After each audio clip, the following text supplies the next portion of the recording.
And a good Wednesday morning, Quad Cities. It is Wednesday, April 9th, 2025. The time right now is 9 o'clock, and it is time for a brand new episode of Ask Andrew Live. I'm meteorologist Andrew Stutzke. I'm weather anchor Peter Warner. Happy Wednesday. Yeah, halfway through the week, and for once in Ask Andrew Live, where we don't have to track severe weather. Oh God, it's felt like forever, really. Mm-hmm. It's been about, what, a month straight of kind of breaking down severe weather, it feels Yes, there's been a lot going on. So we're getting a nice break from that active pattern. That doesn't mean there's a shortage of things to talk about. No. There's always something to talk about weather-wise, and we have a lot to get to this morning. We'll go over, of course, our Ask Andrew question we had earlier today. I do want to recap Mondays as well, because there were some interesting wind statistics with that. It's always fun. Yeah. That was a cool graphic to put together. Yeah, we love the folks at the Iowa Environmental Mesonet. It's a data clearinghouse, and you'll see some of the data we were able to pull from that. It's pretty impressive. So if this is your first time, welcome aboard. We do this nearly every Wednesday, 9 o'clock, right here on the 8 Plus app. And we got some news yesterday from Station Management about the 8 Plus app. Mm-hmm. If you have a newer Samsung TV, yes, like 2023 or newer, I think there's a possibility the 8 Plus app may be available on your TV right now for download. Yes. So run to that Samsung App Store if you can. And if you have a TV that's a little bit older than that, it's coming. It's coming. It's in the final stages of being worked on. And we also have more platforms on the way too. So don't give up on that quite yet. Yes. We're going to be eventually getting there. So it is in the works, more platforms coming soon, and we are excited for that. Yes, it's going to be very, very excited. So we'll jump right in. Our question from this morning, and actually, let's start with the showers first. We'll do that first. Yeah. Then we'll get to the question that we had. So if you're new, 309-304-0888 is the number you want to send a text message to. That's where we're going to get your question. Easiest way to do it. It's a free text message, unless you have that old plan that you still got to pay for text messages. Honestly, I don't know too many people that have that anymore. No. But yeah, you want to text us your question. That gets it to our amazing digital director, Alec, and then they send it to us right here in the studio. So we'll be able to answer it live. Again, reminder, keep it weather related only. Don't make it weird. Don't make it weird. We don't want to deal with that. Exactly. So let's get started with what's going on here today really quickly. Just a quick little weather synopsis. We haven't had any showers in the Quad Cities yet. But if you're south of us, say Burlington to Roseville to Monmouth to Galesburg, that's where we've seen a couple of these light showers. And this was expected. There's an area of low pressure that's moving through. Nothing overly strong about it. In fact, we haven't even seen any lightning strikes out of any of these heavier showers. And you can see there's a few more that extend into southeast Iowa. So if you're south of the Quad Cities, you're getting a little wet this morning. If you're not, if you're north, well, there's where you could see more dry skies. But even then, look at Waterloo, a couple sprinkles headed in that direction. Yeah, that's quick little moving showers too off this low. Yeah. Not expecting a lot, nothing crazy. Exactly. And thank goodness, no more severe weather this week. Yeah, no impacts really from this system at all. There's another one fast on its heels that's going to come in here tomorrow, currently moving through parts of Montana. That's going to bring another round of showers. But I think the bigger news in this whole pattern is that we're not only lacking the severe weather, but we're also going to be getting back into the warmth, because we're going to be close to 60 today, 60 tomorrow. A little kind of backdoor cold front for Friday. We call it that because you get winds out of the northeast coming in that opposite direction. Usually it's northwest wind that cools us down.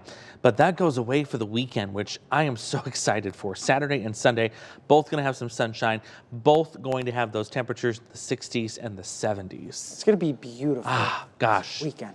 I have a feeling those lawnmowers are going to be humming like crazy. Oh yeah, the grass this is weekend. growing. The lot more grass green is out growing. There. We got green a lot. out is days away too. Yeah, it's really greening up quickly. Speaking of warmth, this young man standing next to me is really going to be jumping up into some warmth, because you're taking a little trip back home this weekend. Yeah, Friday, my cousin is getting married back in Phoenix. I'm going to her wedding, and you think this weekend's warm here. Let's take a look at the Friday temperature in Phoenix, Arizona. There's Thursday, 101. Let's jump ahead.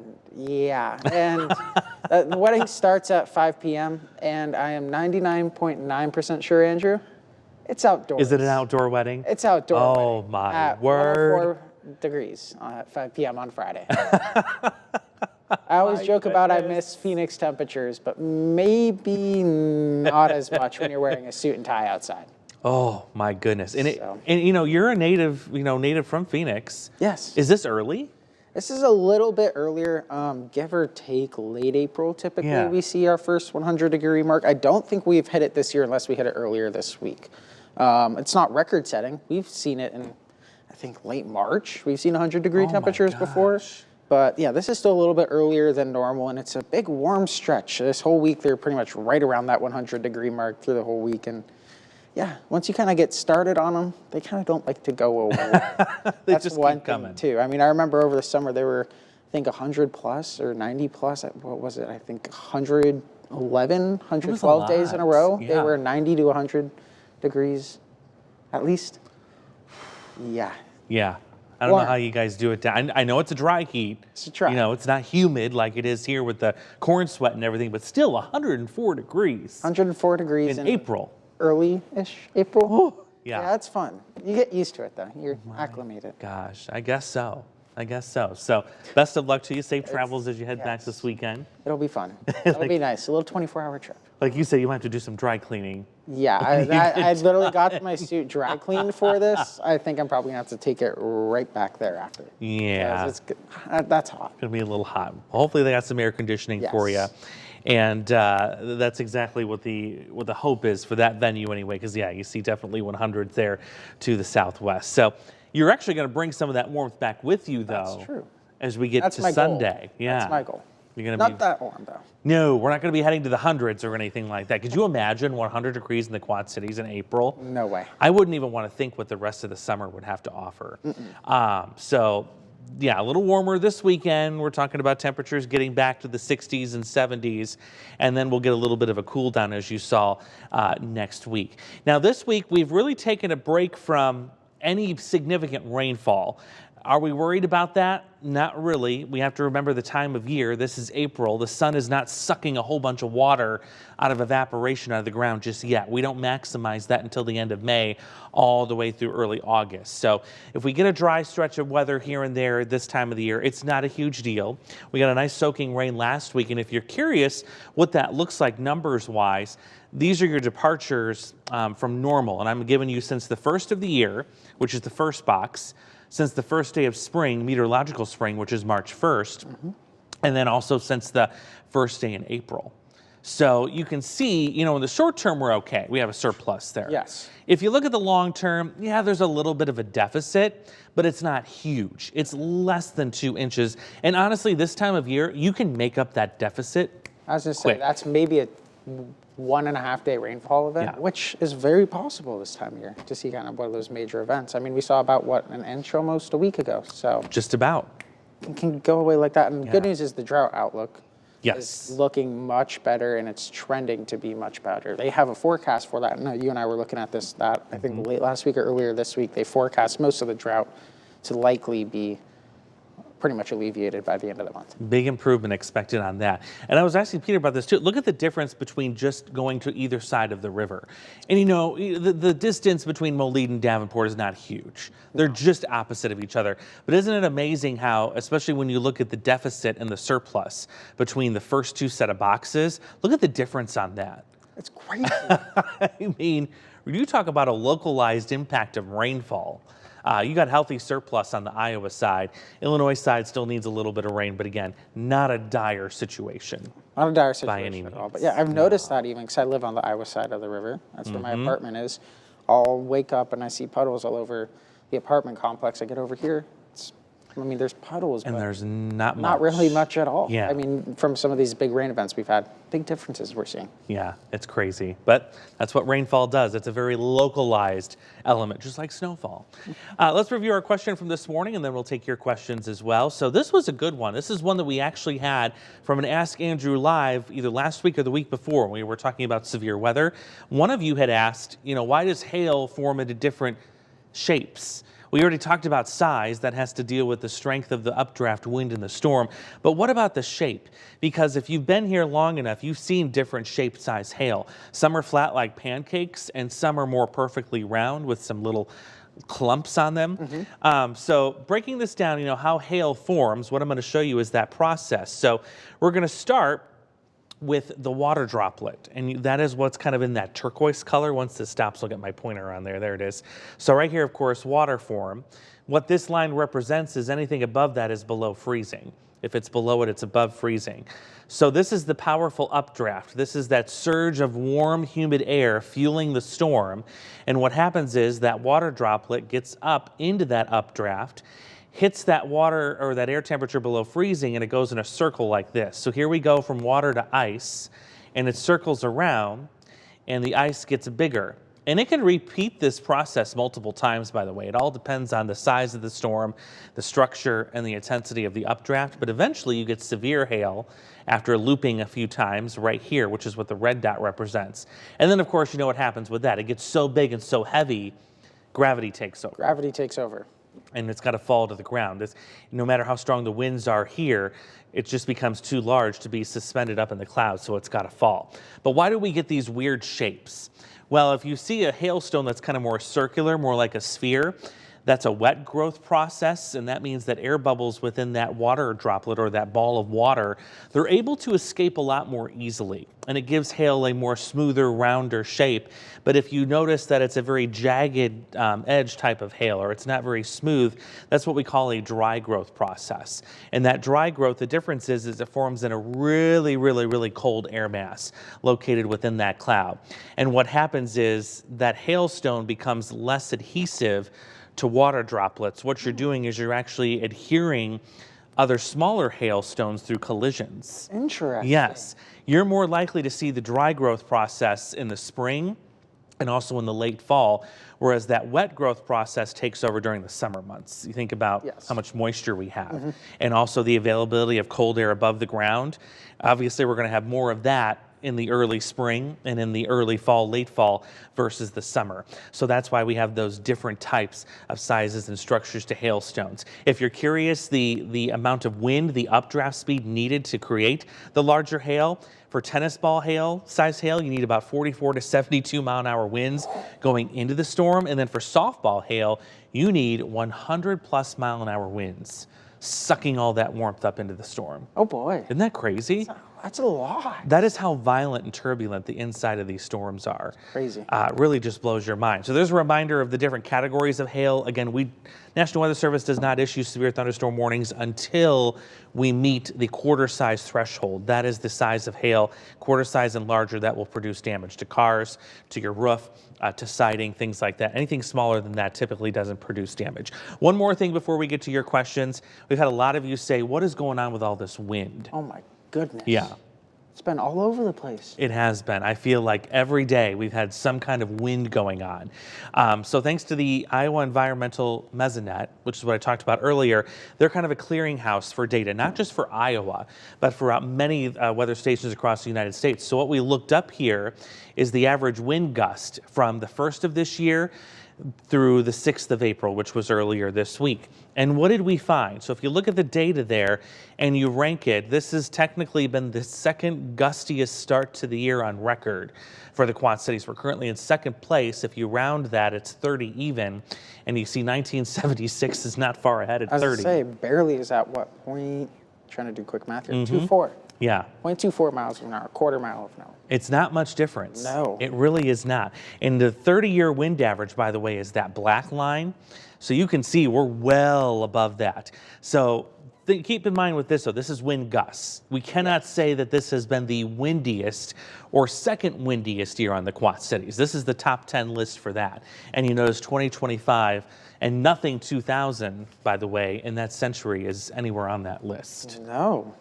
Much calmer, gustiest. Yes. So the gustiest. Yes, lots of temperature changes and pressure gradient issues that have caused that. Not as much of a sustained wind. Exactly. And that's what we have seen. Those gusts have been impressive. I can't remember how many. There's been a handful that have been 50 plus in the last few months, but there's been more than a handful that have been 40 plus. Oh yes, plenty of 40 pluses. Yep, and that's why that gust number is so high. A decent, I should look this up, but a large number of wind advisories I feel like we've seen. Oh my gosh, yeah. It almost felt weekly at one point. It did. Every week it felt like we had to talk about a wind advisory. Every storm that came in. Yes, every storm wind was the highest damage that we were expecting. Yeah. So incredible. You're not going crazy. No. It's definitely been windier, gustier than normal.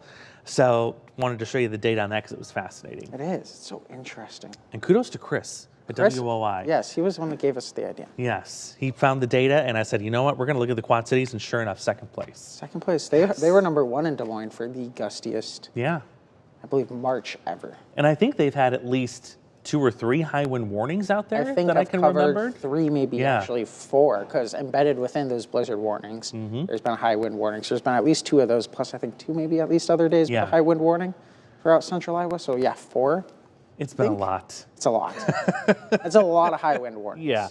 And hence why a lot of people were burning yesterday when there was no wind. Everybody had to hold back for several weeks, and they're just now finally getting to it. So that's why. Other than that, that's all I have to talk about in terms of the weather scenario and what we talked about in Ask Andrew this morning. So now we open it up to your questions. We have plenty of time to answer those. Again, keep them weather related. I think we had somebody in here looking for Craig, I believe. I mean, can we start planting seeds for our garden yet? I mean, we can. That's probably a better question for Craig. Yes. But when it comes to climate-wise, I would say we're starting to trend in the right direction. We're almost there. Craig is going to tell you likely Mother's Day. It depends on what kind of plant you're talking about. So come back for GMQC at 11, because that's when we'll have Craig Ignite on. Yes. He's usually on right after 11:30ish. As I say, 11:35-ish, 11:40, sometime in that time frame. He'll be able to give you a better answer than I can, because I am definitely not a plant expert. No. I like plants, but I'm not a great gardener. I'm not either. Oh, goodness. Billy. Hey, Billy, how are you? Good. Ooh, goodness, that was a clap. Good morning. My question is, what is the strongest tornado produced in a hurricane? Strongest tornado produced in a hurricane? So I would assume it would be in Florida or somewhere on the Gulf Coast. I think you're right about that. I think it would be Florida. I know within some of these, even last year, some of those hurricanes we saw, there were some pretty good spin-ups that popped up. I think maybe an EF2, maybe an EF3. Be a good question, but I would assume probably an EF3 based with my guess, just because they're so quick moving. I don't think there's as much, supercell almost potential in a way with those, because they come in those waves within those rings in the hurricane. Yes. So I think an EF2 is usually likely with like those category 3 to 4 to 5 hurricanes usually can get EF2 tornadoes within Florida and portions of Georgia and Carolinas as well. I'm going to agree with you in that you're not going to get like an EF4 or an EF5 tornado out of a hurricane, because a hurricane is a warm core system. It's not a cold core system like what we experience here and what we call the mid-latitudes or throughout the United States here. So you're not working with the same set of dynamics. You're not working with the same amount of storm energy. That's true too. Which would be needed to really get things cooking and getting a stronger tornado. So I'm with you. I'm willing to bet, just doing a simple Google search didn't give me too much. But I'm trying to remember from past history and other storms that I've watched. I want to say you're most likely right about Florida in an EF2 or an EF3. Yes. Yeah. That would be my guess. We can work on some more and digging in to get you an exact answer, but yeah, for sure, I know that there have been, no EF5s or anything like that associated with a hurricane. No, I don't remember that. Yeah, just don't have the right dynamics for that. That's a great question. That is a great question. Billy always has good ones. Yeah, I'm going to save that actually for hurricane season, because that's a good Ask Andrew we can do for hurricane season. I'm going to jot that down. Coming up. Yes. Some of those forecasts just came out too. That could be something fun. Yeah, that's true. Yeah, maybe we'll look into that. I can maybe do some hurricane stuff for you guys next week. Yes. Maybe I'll plan on that. Marcus from Knoxville. Who could that be? Does rain have a smell? And if so, what causes it? It does. Yes. It does produce a certain smell, because rain releases a whole bunch of chemicals, and we also know that lightning produces chemicals like nitrogen combining with oxygen. So yes, rain always does have a distinct smell. And honestly, I think for most folks, it's probably one of the more pleasant smells we enjoy one of my favorites. Most of the year. Yeah, you get that nice cool breeze coming in, and then all of a sudden the rain smell.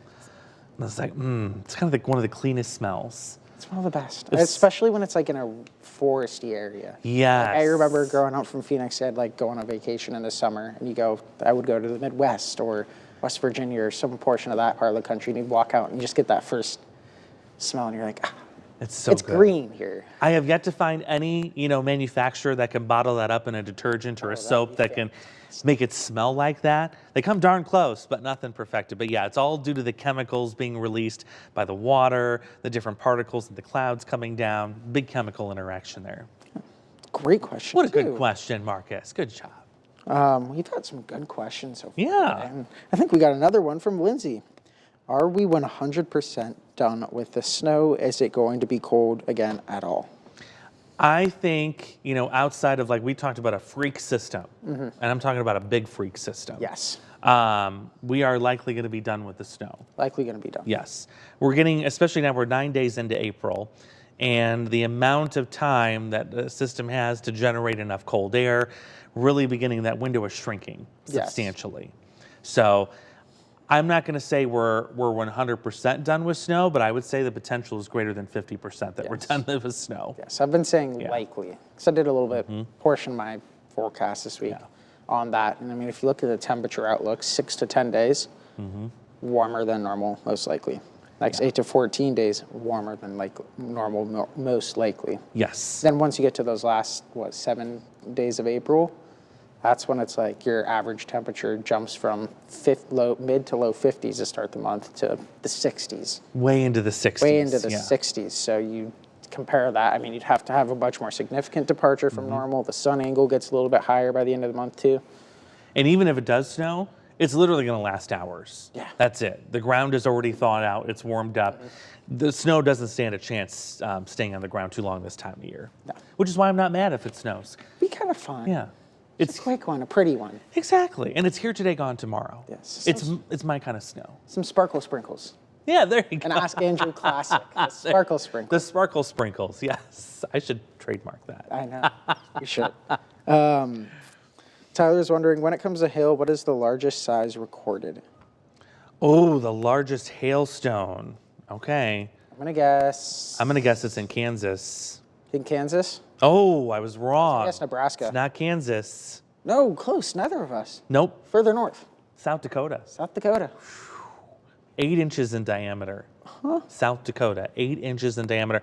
That was in 2010, weighing almost 2 pounds. That's like a size 3 soccer ball. Okay, so yeah, you're 8 inches in diameter. Okay, let's get our little ruler out here. So here's 8 inches here to here. This is 8 inches in diameter between my 2 fingers here. Can you see that? I know it's hard to see. Yeah, I mean, and I'll put my hand up maybe here for perspective. That's huge. So yeah, what is that? That goes like, that's like a size, okay, this sounds really weird. I grew up playing club soccer. So it's a size 3 soccer ball. So that's like the ones that, the younger age group. Oh, plays the with, mini ones. Yeah, The not like the not like the mini ones, but like, Yeah. it's like your 4, 5, 6, 7-year-old size soccer ball. Oh, my word. That's about, I would say, give or take. That's huge. That is absolutely huge. Yes. Yeah, Vivian, South Dakota, July 23rd, 2010. Almost 2 pounds, 8 inches. Wow. 18 inches of circumference. Oh, my word. Wow. That's crazy. That is. That's going to just, that now, that's going to put a hole in your roof. I was going to say, that's a hole in your windshield. You're not going to have a car left after that. Oh, impressive. Dang. Impressive. Wow. That was a great question, That is a good question. All of them have been fantastic Very today. good question. Is this a bad year for tornadoes so far? Josh in Rock Island was wondering. It is definitely a bad year for tornadoes so far. And actually, I might put our director, Brandy, on the spot because I don't have the ability to share my screen on the air with you, but we might be able to step away for a second and maybe zoom into that center TV that's behind me. Give me a second and I'm going to load it up here. And I'll show you here because the graph that you can get from the Storm Prediction Center's website, this one right here in particular, is what I'm going to try to show here. So Brandy, let me know in my ear if that's possible, if we can zoom in 3, and maybe we can show that on the TV behind me. So I'm going to drag this over. Give me 1 second, and we're going to kind of do this on the fly here. It's going to be fun. Yes, let me get out of you guys' way. We're going to utilize our fancy camera work here. And maybe we'll jump up here for a second. Hopefully you can see that. Oh, look at this. Fun. This is the beauty of the A+ app is we can do all of these crazy things on the fly here. Perfect. So what you're going to see on this here is the tornado tally year to date so far. And you can see right now for 2025, we have 492 tornado reports. Wow. So these are not confirmed tornadoes. These are tornado reports. But still, when you weed all of these out, you're going to get a similar number. Last year at this time, at this exact same time, we had 266. And 2023, which was a very busy year. That was an active year. That's where we had the Kelowna tornado, we had the Rock Island tornado, the 2 Geneseo tornadoes. We were up to 530. So this year is very similar to 2023, 530 versus 492. 2022 was another busy one, 467 tornadoes. So honestly, it's probably one of the busier ones since 2018. Oh, yeah. Not counting last year. Or not last year, but not counting 2023, 2022. It's busy. And if you look at 2012, which is one of the comparisons you drew before the season, we're actually pretty similar to that season as well. Because I remember before severe season started, you were talking about maybe a comparison to 2012 for what we're going to see for our tornadoes this year. And that's actually looking somewhat accurate so far. Yeah, it's pretty spot on. And I'll scroll this graph down just a little bit more here so you can see, just to compare where we're at. Because what this is nice is it's going to show you this is the mean. So combining several years, the average, if you will, this is kind of where we should be right now, is right here. And that's at 269. Yeah. And look at the red line where we're at right now. And then these lines here that you're seeing at the top, these are the other years that we just mentioned and kind of the top of that list. So you can see, obviously, we're not at some of these other more higher years, but we're darn near close to maybe the top 2, maybe the top 3 severe weather producing years so far, based on the red line where we're at here. There's not many lines above it. No, I'm curious. I wonder what the final totals were for the years that are similar to us so far. That's a great question. Is that the year total next to it? If we can scroll up a little bit here? Yeah. So this is year to date. Year to date, okay. Yeah. But I'm saying the year total on the right. Oh, this right here? Yeah. Yep. So I wonder what So scroll back up on that list. Scroll that back up a little bit, because that'd be interesting. Oops, sorry, I forget we're still scrolled in. We're still zoomed in. Jump scare. Director Brandy just said, oh my goodness. So yeah, there's the year, there's the mean. That's what you were just asking about. And you were saying what year, like 2011? Similar years, 2012, or similar years where we've seen this many so far. So yeah, over 1,000. Yep. Okay. There's 2023, 1,400 tornado reports, and then 2024 at 1,900. Wow. So, we're not halfway through the year yet. We're not, I wouldn't even say we're halfway through the bulk of the biggest severe weather season, if you will, of the year yet. And we're almost halfway to some of those years that you were mentioning in terms of the total count. It's been a crazy start. Yeah. And last week really helped put a little bit of a notch in that too. Yeah, it's interesting when this is not by any means going to be a smooth line.